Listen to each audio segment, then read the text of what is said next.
नमस्कार दोस्तों, स्वागत है आपका एसएससी लर्निंग पॉइंट में। आज हम करेंगे जीडी का जो सॉल्यूशन कर रहे थे मैथ में, उसमें 4 फरवरी की शिफ्ट 3 का पेपर। और आपसे बोला था कि जो भी आपको बेस्ट क्वेश्चन लगते हैं किसी भी आपको पेपर में, तो उनको कमेंट बॉक्स में उसका नंबर लिखना है जिससे उनको कंपाइल किया जा सके। ठीक है, चलो फिर पहला सवाल है करा, if the mark price of article, यानी कि जो मार्क प्राइस है, अंकित मूल्य है, वो 7895 है एंड द डिस्काउंट ऑफर, जो डिस्काउंट दिया गया वो 4.2% है, देन द सेलिंग प्राइस यानी कि 7895, इस पर 4.2% का डिस्काउंट दिया गया था, यानी कि 100 से अगर 5 जाएगा तो 95.8% हो गया।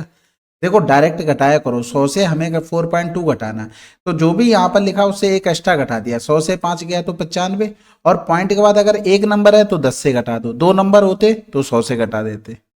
ठीक है, यहां पर ये परसेंटेज ये बटे में 100 आ जाएगा। अब यहां पर हमें करना क्या है, हमें लास्ट के 3 डिजिट से काम चल जाएगा। बिल्कुल, लास्ट के 3 डिजिट से हमारा काम चल जाएगा, तो हम इतना ही कर लेते हैं, हमें आगे करना ही नहीं पड़ेगा। गुणे में 958। ठीक है, तो करते हैं भाई। सबसे पहले 8 पन्ना 40 हुआ, फिर 4, फिर 8 जो है ना वो अगले में चला जाएगा, 8 में 72, पीछे से 5 स्टार्ट हो गया, 55 25 हो गया, 5 2 7 7 2 9, यानी कि 7 4 11 हो गया, यानी कि 101 हो गया। अब कैरी हो गया हमारे पास 10। अब 8 अगले में पहुंच जाएगा, 8 2 64 हो गया, फिर 5 अगले में पहुंच जाएगा, 5 9 45 हो गया, फिर 9 भी स्टार्ट हो जाएगा, 9 पन्ना 45 हो गया। तो यहाँ पर 5 4 9 5 14 की 4 हासिल लगा, 1 7 7 4 11 और 4 15 हो गया। कैरी में 10 था, यानी कि 10 कैरी जोड़ेंगे तो कितना हो जाएगा 164, तो 4 तो हो जाएगा, कैरी कितना हो गया 16 हो गया। अब 8 अगले में पहुंच जाएगा, इससे आएगा क्या 4 1 तो 2 में है ना, तो एक और लेना पड़ेगा। फिर अगले में 8 7 56, 5 आ गया, 5 8 40, फिर 9 आ गया अगले में, 9 9 81, तो 6 1 7 हो गया, कैरी ये था, यानी कि 7 6 13, 3 और आ जाएगा, यानी कि 3 4 1 आंसर। ठीक है, इसके अलावा आप थोड़ा सिंप्लीफाई भी करके यहां से करते रहना, फिर वो वहां से भी चीजें हो जाएंगी, लेकिन आप जैसे कंपेटेबल हो वैसे कर सकते हैं, बस आपको कैलकुलेशन आनी चाहिए। एलसीएम बताना, तो हमें देखो सबसे पहले तो इसको हटा दो, इसको, क्योंकि यहां पर जब 0 मिल गया तो 0 आना ही आना है, एलसीएम में 0 कहीं नहीं जाएगा। अब इसमें 9 के डिविजिबिलिटी चेक कर ले, 7 6 13 6 19 होगा नहीं, यहां पर देखो 7 5 12 6 18। अगला सवाल, दो संख्याओं के बीच का अनुपात इतना है, यदि प्रत्येक संख्या में से 36 घटा दिया जाए तो अनुपात 3:4 हो जाता है, संख्याओं का योग क्या है?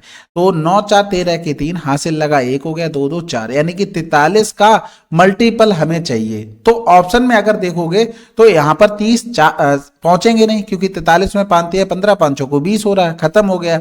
ये भी नहीं पहुंचेंगे क्योंकि 5 3 15, 5 को 20 हो गया। 6 से करोगे तो 6 3 18, 6 चौक 24, 7 से करोगे तो ज्यादा हो जाएगा, तो वो भी नहीं। अब इसमें देखो 6 3 18 होता, 6 चौक 24, ये भी पॉसिबल नहीं है। 9 3 27, 9 चौक 36, आंसर लगा दो भाई। यही 43 घोड़े में 9 बन रहा है, इसके अलावा और किसी में भी नहीं बन रहा 43 का मल्टीपल, इसलिए डायरेक्ट कर लिया। अब बाकी करेंगे कैसे, 1924, 3 और 4, इनमें डिफरेंस 20 का है, इनमें डिफरेंस 16 का, लेकिन सेम संख्या घटाई जा रही तो डिफरेंस अलग अलग नहीं हो सकते, जैसे एज वाले सवाल करते हो। तो इनको बराबर करना है, यहां पर देखोगे ये 5 हुआ है, यहां पर 1 हुआ, तो इसको 5 कर लेंगे, तो नया रेशियो 19:24, 5 3 15, 5 को 20। अब देखो सब में 4 कम हो रहा, इसी 4 का मान 36 दिया गया था, इन दोनों का सम यानी कि 43 का मान हमें निकालना था, तो 43 गुणे में 9 हो जाता, ये डायरेक्ट आ जाता। अगला सवाल, ऋतु और मोना मिलकर एक घर की पेंटिंग 18 दिनों में कर सकती हैं। ऋतु को अकेले पेंटिंग पूरी करने में 27 दिन लगेंगे, मोना को अकेली पेंटिंग पूरी करने में कितना समय लगेगा? 18 गुणे में 27, दोनों का डिफरेंस, तो 54 आंसर। भाई देखो, ऋतु प्लस का मोना, और दूसरी कंडीशन में क्या दिया गया था, ऋतु, यानी कि ये काम कर रहे 18 दिन में, ये कर रहे थे 27 दिन में। हमने पूरा वर्क मान लिया 18 गुणे में 27, इसकी इफिशियंसी कितनी होगी 27, इसकी कितनी होगी 18। अब जब मोना की निकालोगे तो आप इसकी केवल मोना की निकालोगे तो 27 माइनस का 18 करना पड़ेगा, क्योंकि इसका मान हमने 18 कर लिया। तो वही चीज तो हमने डायरेक्ट लिख ली, और ऊपर जो टोटल वर्ग था वो यहां से आ गया। तो ये चीज आपकी प्रैक्टिस में होनी चाहिए, फटाक से आंसर आ जाएगा। ठीक है, अगला सवाल, करा इफ द कॉस्ट प्राइस, यानी कि क्रय मूल्य की बात कर रहा है camera, is 75% of its selling price. अगर सेलिंग प्राइस यानी कि विक्रय मूल्य हमारा 100 है तो इसका कॉस्ट प्राइस इतना है, तो प्रॉफिट हमें बताना कितना प्रॉफिट है भाई 25 का, किस पर 75 पर, गुणे में 100 यानी कि 33 सही 1/3%। अगला सवाल कह रहा 7 खिलाड़ियों का औसत स्कोर शुरुआत में 55 दर्ज किया गया, हालांकि बाद में पता चला कि 35 स्कोर गलती से 53 पढ़ लिया गया था, सही औसत स्कोर ज्ञात कीजिए। अब देखो 55 जो था वो तो था ही, 35 को गलती से 53 पढ़ लिया, यानी कि अब जो भी एवरेज आएगा वो 55 से कम आएगा, क्योंकि ज्यादा पढ़ लिया गया था। कितना ज्यादा पढ़ लिया गया था, 13 से 5 गया 8 और 4 से 3 गया 1, यानी कि 18 कम हो जाएगा टोटल। अभी तक टोटल में बात हुई है, तो एवरेज में कितना कम होगा भाई, 7 खिलाड़ी थे 7 से भाग कर दो, यानी कि 7 दूनी 14 हो गया, 7 पंजे 35 हो गया, 55 से पूरा 3 गया तो 52 और 10 से 5 गया तो 5 हो गया, लगभग आ जाएगा। अभी आगे और जाता लेकिन करने की जरूरत नहीं है, हमें यहीं से मिल गया। अगला सवाल, एक कक्षा के 54 विद्यार्थियों की औसत आयु 37 वर्ष है, यदि शिक्षक की आयु भी शामिल कर ली जाए तो संपूर्ण समूह की औसत आयु 38 वर्ष हो जाती है। शिक्षक की आयु देखो शिक्षक के आने से बढ़ गई ना, यानी कि इसका मतलब शिक्षक 37 से तो ज्यादा रहा होगा। एवरेज में देखें भाई, ये दोनों क्या है, ये भी एवरेज है, एवरेज मतलब प्रत्येक, यहां पर तो एक की वृद्धि, टोटल 54 विद्यार्थी थे और शिक्षक और आ गए, तो 54 प्लस का 1 और इनटू में 1, इतने की वृद्धि, ये वृद्धि हो रही थी 55 लोगों में, यानी कि जो नए मास्टर साहब रहे होंगे वो 92 के रहे होंगे। ठीक है, अगला सवाल कह रहा मुकुल इतने किलोमीटर की दूरी पर एक बंदूक चलाई जाती है, ठीक है, वह 3 सेकंड के बाद इसकी ध्वनि सुनती है, ध्वनि किस चाल से यात्रा करती है भाई, 1.35 दूरी से 3 सेकंड में, ये किलोमीटर में था, मीटर प्रति सेकंड में पूछा गया, तो इसमें 1000 का गुणा कर दो, तो ये 2 पॉइंट चले गए। इसके अलावा 3 चौको 12, 3 पंजे 15, 450 मीटर प्रति सेकंड। आसान था ये तो, फार्मूला पता ना, स्पीड बराबर डिस्टेंस अपॉन में टाइम। अगला सवाल, विजय के पास इतने रुपए हैं, उन्होंने इसे अपने पुत्रों अजय और प्रकाश के बीच बांट दिया और उन्हें इसे वार्षिक रूप से चक्रवृद्धि 4% वार्षिक ब्याज दर पर निवेश करने को कहा। यह देखा गया कि अजय और प्रकाश को 18-19 वर्ष के बाद समान धनराशि प्राप्त हुई, विजय ने प्रकाश को कितनी धनराशि दी। तो इस टाइप का सवाल कर चुके थे। सबसे पहले तो देखो 4% का मतलब क्या होता है, 1/25, यानी कि 25 से 26। ठीक है, अब इनके टाइम में डिफरेंस कितने का, 1 का, तो पावर 1 ही रहेगी। अगर 2 होता तो पावर 2 हो जाती, 3 होता तो 3 हो जाती।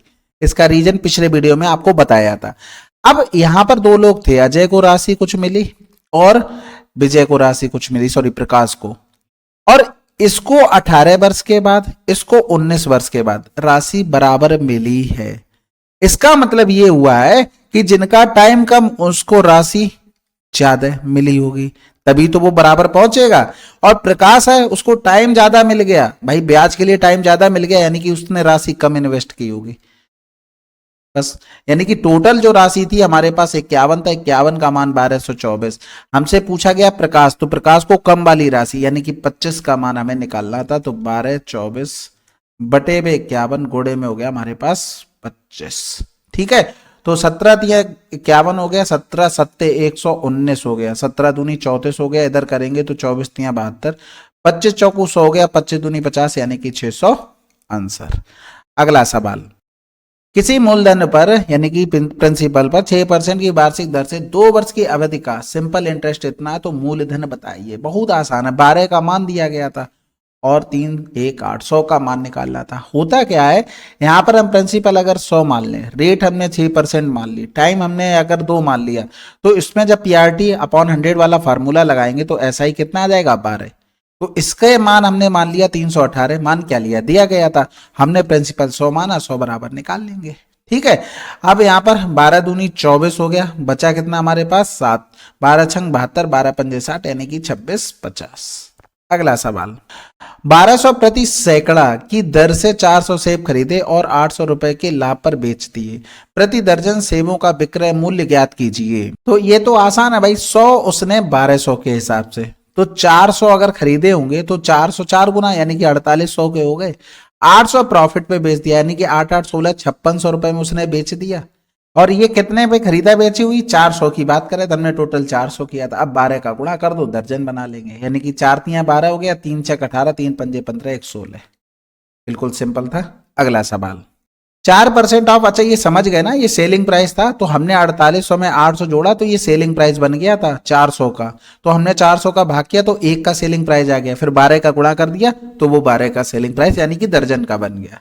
4% ऑफ ये, यानी कि यहाँ पर 24 4 18 चौक 72, 24 क्यों कर रहा, आसान था ये तो।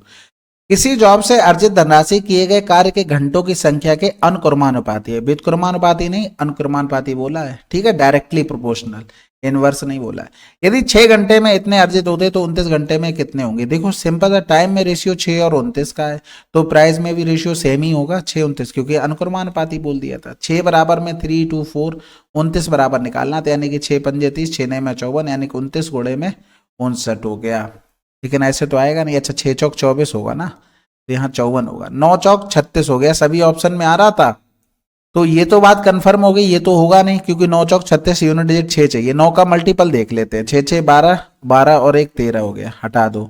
5 5 10 19 हो गया, 5 और 6 5 11 7 18 लगा दो। जरूरी थोड़ी 29 का टेबल और 9 6 का गुणा करो भाई, जब मिल रही है आसान चीजें कर लेते हैं।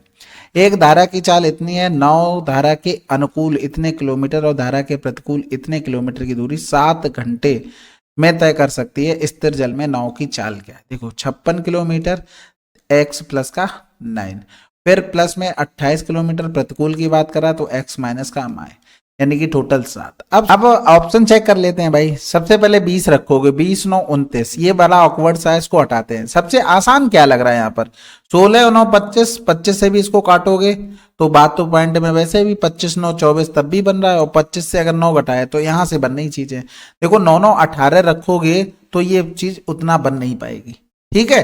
अब अगर हमने 24 रखा तो यहां से चीजें बन रही है भाई। यहां पर हमने 15 रखा, यहां पर 15 रखा, तो ये 6, यानी कि 56 बटे में 24, 28 बटे में 6। तो अगर यहां पर 4 कर दें, इसको भी 4 कर दें, तो 56 प्लस का 4 अट्ठे 32, 4 दूनी 8 और 3 11 बटे में 24, यानी कि 6 2 8 हो गया, 5 1 6, 24 7 168 होता है, डायरेक्ट आ गया, यानी कि सेटिस्फाइड। ठीक है, अगला सवाल करते हैं भाई। यदि किसी गोले की त्रिज्या 3 गुनी कर दी जाए तो मूल गोले के आयतन और नए गोले के आयतन का अनुपात क्या होगा। भाई रेडियस 1 से रेडियस कर दी 3, तो देखो 4/3 पाई तो कॉमन ही होगा, उससे कोई मतलब नहीं, यानी कि 1 की पावर 3 3 की पावर 3, यही रेशियो बनेगा।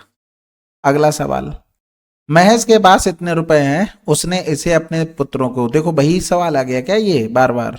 अच्छा इसमें थोड़ा डिफरेंस है, देखो 10% का मतलब क्या होता है, 1/10 होता है, ठीक है, और 10 से हो गया यहाँ पर 11 है, क्यों किया एक ही बार, क्योंकि यहाँ पर डिफरेंस 1 है। वही चीज है कि यहाँ पर कुछ मिला होगा दोनों को सेम टाइम पर, एक को 13 साल बाद, एक को 14 साल बाद, जिसको टाइम मिला उसको राशि ज्यादा है, जिसको टाइम ज्यादा मिला उसको राशि कम, तभी तो बराबर मिल पाएंगे, नहीं तो बराबर ही नहीं मिलेंगे, समान धनराशि कैसे मिल पाएगी। तो यही चीज है, यानी कि अगर हम टोटल देखें तो 21 21 बराबर 1617 हो गया। और महेश ने विजय को, यानी कि विजय के लिए पूछा, विजय यानी कि फर्स्ट नंबर पे लिखा था, तो राशि ज्यादा वाली हो गई क्योंकि उसे टाइम कम मिल रहा है, यानी कि 11 का मान निकालना था। 11 की डिविजिबिलिटी हटा दो, ये हो रहा है, ये नहीं होगा, 8 7 15 ये भी हो सकता है, यानी कि 2 ऑप्शन मिल गए। तो करते हैं भाई, 1617 अपॉन में 21 गुणे में 11, तो 7 3 21 हो गया, 7 दूनी 14 हो गया, 2 बचा, 7 3 21, 7 एकम 7 हो गया, 3 7 21 हो गया, 3 7 21 हो गया, 77 वाला तो हो ही नहीं सकता। अब तो 77 वैसे ही बच गया। इसके अलावा 7 7 7 14, 7 1 8 आंसर। अगला सवाल, find the HCF of this, यानी कि एचसीएफ आपको निकालना जिसमें हाईएस्ट वैल्यू कोई कॉमन होगी।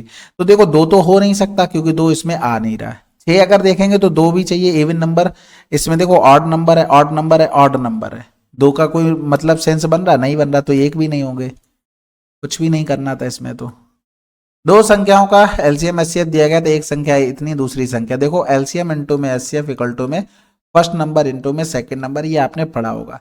तो 33 दूनी 66 22 आंसर, 66 गुणे में 11, 33 गुणे में बी, तो ये बी बराबर में 22। अगला सवाल, ईंधन की कीमत क्रमागत 3 महीनों में इतने इतने % कम की गई, लेकिन चौथे महीने में इतनी वृद्धि होगी। चौथे महीने में ईंधन की कीमत में उसकी मूल कीमत की तुलना में कितने % की वृद्धि या कमी हुई। तो सक्सेसिव लगाते हैं भाई। 40% का मतलब होता है 20 दूनी 40, 20 पंजे 100। 10% मतलब होता है 1/10। 50% का मतलब होता है 1/2। ठीक है, फिर एक और 50%, उसका मतलब 1/2। तो पहले तो 3 में कमी, 5 से 2 कम 3, 10 से 1 कम 9, 2 से 1 कम 1, 2 से 1 वृद्धि 3, क्योंकि अगले में 50% की वृद्धि हुई थी। तो भैया रेशियो देखते हैं, जो कटता है उसको काटते हैं, कुछ कटेगा, कुछ नहीं कट रहा है। तो 5 दूनी 10, 100 हो गया, यानी कि इधर 200 हो गया।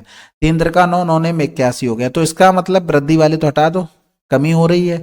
तो अगर हम देखें तो ये 9 हो गया और एक बच गया 1, यानी कि 119/200 गुणे में 100 कैंसिल आउट हो गया। 2 पंजे 10, 2 ने में 18, 2 पंजे 10, यानी कि इतनी कमी होगी। अगला सवाल, ये सिंप्लीफिकेशन का 23 पंजे 115 हो गया। अब देखो जो भी आएगा उसमें ये तो पता ही है कि ये 5 कहीं जाने वाला नहीं। अब 5 इवन नंबर के साथ अगर गुणा होगा तो 0 देगा, ऑड नंबर के साथ अगर गुणा होगा तो ये खुद 5 यानी कि ऑड नंबर ही देगा। तो इसका मतलब ठीक है। अब ऐसा ऐसा नहीं कि रैंडमली कर दिया, आपको ये भी देखना चाहिए कि ये 4 है, ऐसा तो ना हो बाहर आके कुछ कट रहा हो, कुछ ऐसा हो रहा हो। अगर 4, अगर इनमें मान लो भाग भी होता तब भी पॉइंट में आना चाहिए था।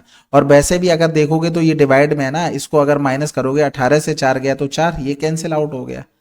6 से 6 जाएगा तो 1 बचेगा, 23 पंजे 115 देखने में ही आ रहा था। ठीक है, ठीक है, आसान था। चलो फिर अगला सवाल करते हैं। अगला सवाल क्या है, ये टोटल 20 क्वेश्चन थे। आशा है कि आपको पसंद आया होगा सोल्यूशन।